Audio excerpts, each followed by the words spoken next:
নানা ম্যাঙ্গো আম,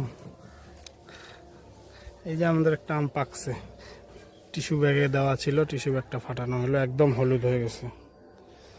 আরও কয়েকটা আম, এগুলো মোটামুটি পাকতেছে, এটার ভিতরেও আছে, এদিকেও আছে।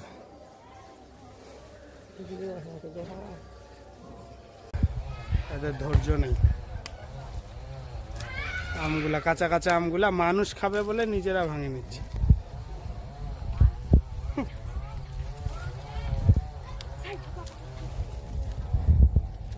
সব আমগুলো আম ভাঙে নিল, 4টা আম একসাথে। দেখি একটু,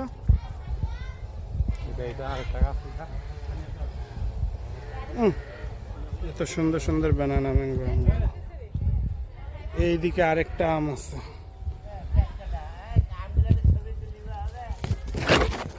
যে মুহূর্তে আমরা ভিডিওটা এডিট করতেছিলাম, আমগুলো একদম পেকে হলুদ হয়ে গেছে।